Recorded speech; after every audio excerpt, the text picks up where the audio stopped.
Bonjour tout le monde, très heureuse d'être avec vous pour cette quatrième vidéo ensemble consacrée au mois sacré de Ramadan. Avec vous, votre professeure et consultante personnelle et professionnelle, Soumaya Dlemi. Je reste à votre service pour toute question ou interrogation, surtout en cette période-là, période de confinement. Donc aujourd'hui, notre capsule, le développement personnel. Oui, le développement personnel, pourquoi? Parce que tout simplement, nous devrions peut-être réfléchir autour de soi pour pouvoir nous développer et aller de l'avant, surtout dans une psychologie assez positive. Donc on y va, découvrons ensemble. C'est parti. Alors, je voudrais que vous puissiez réfléchir avec moi, s'il vous plaît, à un point très important. Vous aviez certainement des rêves avant le confinement, n'est-ce pas? Vous aviez tracé un chemin à vos études ou à votre carrière professionnelle. Vous étiez en pleine préparation d'un projet. Vous aviez un idéal de vie, probablement. Une image de votre avenir. Donc maintenant, avec le confinement, ne vous demandez pas beaucoup de questions, mais juste réfléchissez avec moi à ces 10 conseils que je vais vous partager. Premier conseil, s'il vous plaît. N'abandonnez jamais vos rêves. Vous vouliez les réaliser? Alors peut-être bien que c'est le point de force qui va vous motiver chaque jour, même en confinement. Gardez foi et profitez de ce mois sacré de Ramadan. Vous allez y arriver même après le confinement. Deuxième clé, deuxième conseil. Quel est votre espoir dans votre vie? Quel est votre espoir dans cette vie? Réfléchissez, s'il vous plaît, à cet état meilleur à vivre et accrochez-vous à cet espoir. Clé 3. Il faudrait que vous puissiez arriver au degré où vous décidez de réussir. La réussite, ça devient votre décision. Même si quelqu'un vient vous dire non, toi tu ne réussiras jamais, les conditions ne permettent pas, tout est difficile, vous le regarderez dans les yeux et vous lui direz non, je réussirai, parce que vous avez pris la décision de réussite.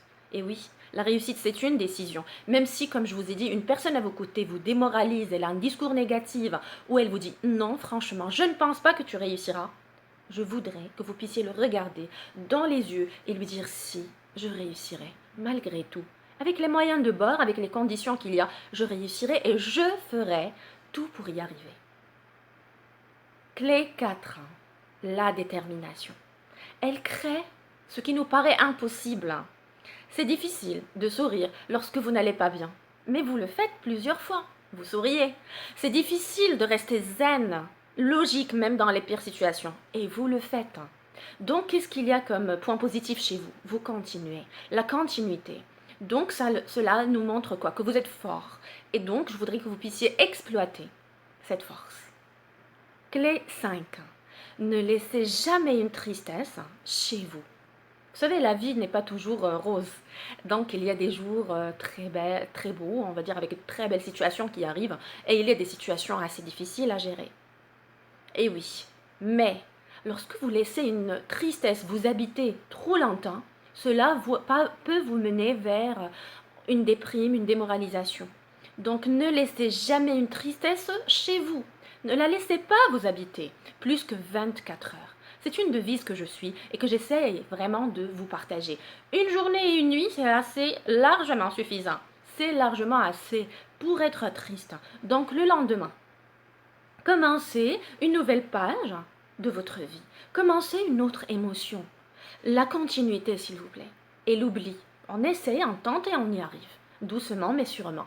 Il s'agit d'une évolution continue vers un confort intérieur. Clé 6. Dépassez vos phrases qui limitent votre potentiel. Quelquefois, sans le vouloir, sans le savoir, inconsciemment, on va dire, vous utilisez certaines phrases qui vous démoralisent de vous-même. Eh oui, donc dépassez les phrases qui limitent votre potentiel. Ne dites jamais, s'il vous plaît, moi, non, je pourrais jamais réussir. Moi, avec ces conditions, je ne pourrais pas y arriver. Si vous êtes étudiant, ne dites pas non, moi, je ne validerai jamais. Si vous êtes salarié pour l'instant et que vous êtes dans le doute ou la peur ou l'anxiété, ne dites pas non, ça ne s'arrangera jamais. Non, s'il vous plaît, ne soyez pas le propre frein de votre développement. Ne soyez pas le propre ennemi de vous-même. Passons à un autre point, le 7e point. La persévérance. Eh oui, la persévérance, moi, franchement, je vous encourage à adopter cette qualité. Pour quelle raison? Ne jamais lâcher l'affaire. Donc s'accrocher, soyez avec un esprit sportif, un esprit qui ne lâche jamais. Vous voyez souvent dans les matchs de foot, les matchs de basket, etc., les matchs de boxe aussi.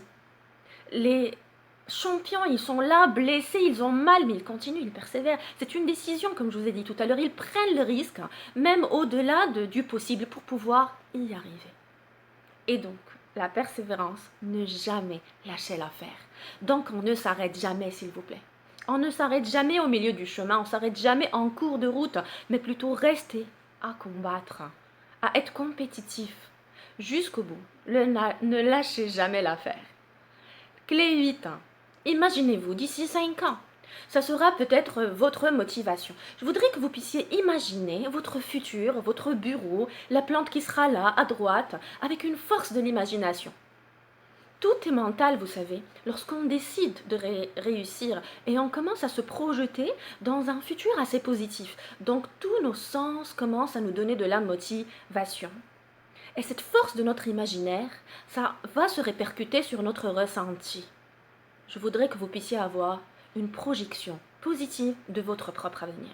Créez-vous une image de vous-même. Où serez-vous? Et comment serez-vous d'ici 5 ans? Qu'est-ce que vous voudriez? Dans quel cadre? Dans quelle structure? Dans quel département? Dans quel avenir? Tracez votre avenir pour pouvoir vous accrocher à ce point et pouvoir y arriver. 8e point. Non, je pense que c'est le 9e. Alors, puisqu'on considère que la vie est une aventure, donc nous avons dit qu'il faut continuer et ne jamais s'arrêter. La seule chose qui pourrait vous arrêter, c'est la mort. C'est un point de non-retour. Mais tant que vous respirez, que vous êtes vivant, la chance, l'espoir, elle peut être toujours là. C'est vous qui la créez. Et donc, ne laissez personne vous convaincre du contraire. Ne laissez personne vous prendre votre espoir. Ne laissez personne vous contaminer avec cette tristesse qui va vous noircir l'avenir. Et donc, j'arrive à ce 9e point qui m'intéresse. Une remise en cause.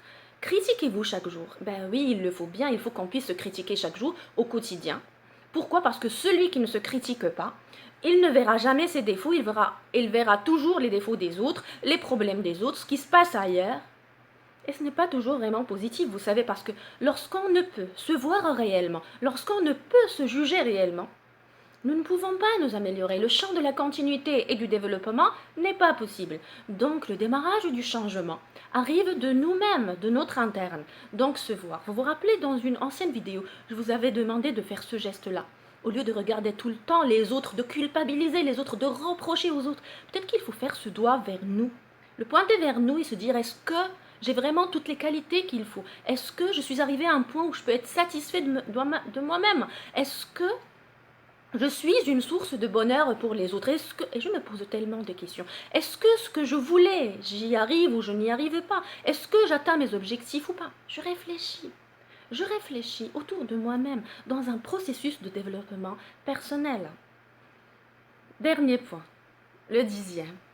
Puisque le mois sacré de Ramadan est un mois de piété, est un mois de retour vers Dieu, est un mois de prière, de méditation, je voudrais, s'il vous plaît, vous inviter à une évolution positive. Puisque ce mois est une occasion, en or, c'est une occasion sans pareil, une fois par an, pour créer ou opérer une transformation radicale et réelle de votre psychologie, de votre interne. Donc, qui vous êtes réellement? Et qui vous voulez être plus tard? Qui voulez-vous être ultérieurement?